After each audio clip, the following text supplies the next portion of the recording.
உங்கள் வியாபாரத்தை வளர்த்திடுங்கள் சொத்து மீதான லோனுடன். இன்றைய டவுன்லோட் செய்வீர் ஈக்விட்டாஸ் பேங்கின் selfie loans app. Kovai Avinashi மேம்பாலத்தில் 18 மெட்ரிக் டன் சமையல் எரிவாயுவுடன் கவிழ்ந்த டேங்கர் லாரி 11 மணி நேர போராட்டத்திற்கு பிறகு அசம்பாவிதங்கள் ஏதுமின்றி அப்புறப்படுத்தப்பட்டது. இதற்காக 37 பள்ளிகளுக்கு விடுமுறை விட வேண்டிய சூழல் ஏற்பட்டிருக்கிறது. அது குறித்து சற்று விரிவாக நாம் பார்க்கலாம்.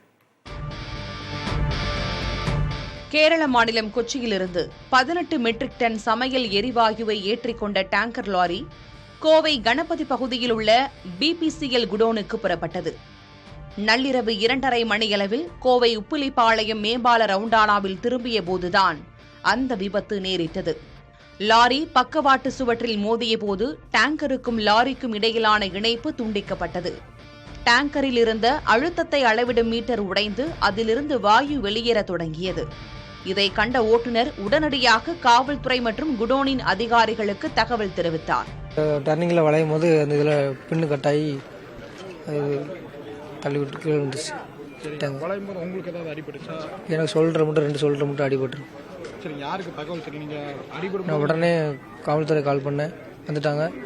கால் பண்ண உடனே அவங்களும் தீயணைப்புத்துறை அவங்களும் வந்துட்டாங்க. உடனே கால் பண்ண உடனே வந்து தண்ணி அடித்து என்னால் முடிஞ்ச உதவிக்கு பஸ் எடு பண்ணிட்டு இருந்தாங்க வண்டியில்.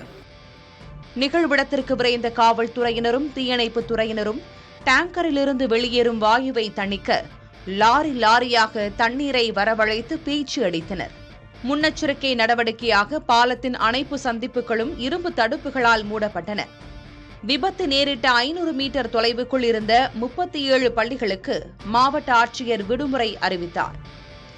நகரின் மிக முக்கியமான பாலத்தில் நிகழ்ந்த விபத்தினால் போக்குவரத்து ஸ்தம்பித்தது. எக்ஸ்ப்ளோஷன் டிடெக்டர் மூலமாக டேங்கர் கவிழ்ந்த சுற்றுப்பகுதியில் தீ பற்றும் சூழல் இருக்கிறதா என கண்காணிக்கப்பட்டது. காலை 8 மணியளவில் தொழில்நுட்ப வல்லுநர்கள் மற்றும் பொறியாளர்கள் உதவியுடன் அடைப்பு ஏற்பட்ட பகுதியில் ஃபாஸ்ட் ஸ்டீல் எபாக்சி ஸ்டிக் கொண்டு கோல்டு வெல்டிங் ப்ராசஸ் செய்து மூடப்பட்டது. வாயு கசிவை அடைத்தால் மட்டுமே டேங்கரை தூக்கி நிறுத்த முடியும் என்று இருந்த சூழலில் நீண்ட போராட்டத்திற்கு பிறகு கசிவு நிறுத்தப்பட்டது. மொத்த கொள்ளளவில் 100 கிலோ அளவு வாயு மட்டும் வெளியேறிய நிலையில் 17,900 கிலோ வாயு டேங்கருக்கு உள்ளேயே இருந்ததாக பொறியாளர் சங்கர் தெரிவித்தார். அதோடைய ஜீப் செப்பரேட்டாக போயிடுச்சு. நெக்ஸ்ட் வந்து டேங்கும் செப்பரேட்டாக வந்துருச்சு. ப்ரெஷர் கேஜ் பேக் சைடில் ப்ரெஷர் கேஜ் இருக்கும். அது ப்ரெஷர் கேஜ் பிரேக் ஆகி உள்ள இஎஃப்சி இருக்கும், எக்ஸஸ் ஃப்ளோ செக் வால்வ் இருக்கும், அது பிரேக் ஆகலை. இன்கேஸ் ஹாட் கேஸ் வந்து மைனூட் லீக் தான் போச்சு. உள்ளே வந்து லிக்விட் வந்து 18 மெட்ரிக் டன் லிக்விட் இருந்தது. இப்போ வந்து நமக்கு வந்து ஒரு 100 கேஜி தான் லாஸ் ஆகிருக்கும். அதுவும் வேப்பராக தான் போச்சு, லிக்விட் இல்லை, மேஜர் ஒன்றும் இல்லை.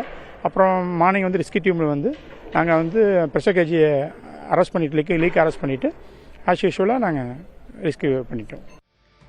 திருச்சி பிபிசிஎல்லில் இருந்து அவசர கால மீட்பு வாகனம் வந்து கொண்டிருந்தது. வாகனம் வரும் முன்பே அவினாசி சாலையில் நடைபெற்று வரும் மற்றும் ஒரு மேம்பால பணியில் இருந்த ராட்சத கிரேன்கள் வரவழைக்கப்பட்டன. சுமார் 11 மணியளவில் டேங்கர் தூக்கி நிறுத்தப்பட்டது.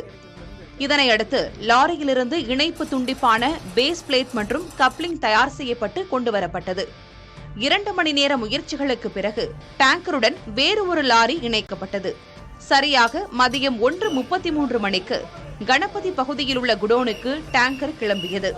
இது வந்து சேஃப்டி ஆடிட் போயிட்டு இருக்கு. ரோட் சேஃப்டியில வந்து ஒரு ஸ்ட்ரெச் வந்து எந்த நில எடுப்பு பண்ணாம வந்து எக்ஸ்பேண்ட் பண்ண முடியும்ன்ற ஒரு ப்ரப்போசல் கொடுத்துருக்காங்க. அது உடனடியாக பண்றதுக்கான ஏற்பாடு செய்யப்படும். ஃபுல்லா வந்து எக்ஸ்பேண்ட் பண்றதுக்கு கொஞ்சம் நில எடுப்பு தேவைப்படும். ஒரு புதுசா ஒரு ப்ராஜெக்ட் ரெடி பண்றதுக்கான ஏற்பாடு வந்து என்ஹெச்ல இருந்து பண்ணிருக்காங்க. அது வந்து தொடர்ந்து ஃபாலோ பண்ணி விரிவாக்கம் பண்றதுக்கான ஏற்பாடு வந்து செய்யப்படும்.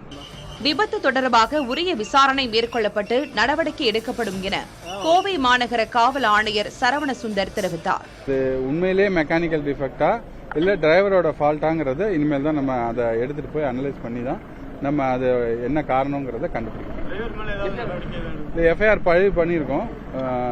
3279 அந்த பழைய செக்ஷன்ல புது செக்ஷன்லயும் எஃப்ஐஆர் ஃபைல் பண்ணியிருக்கோம்.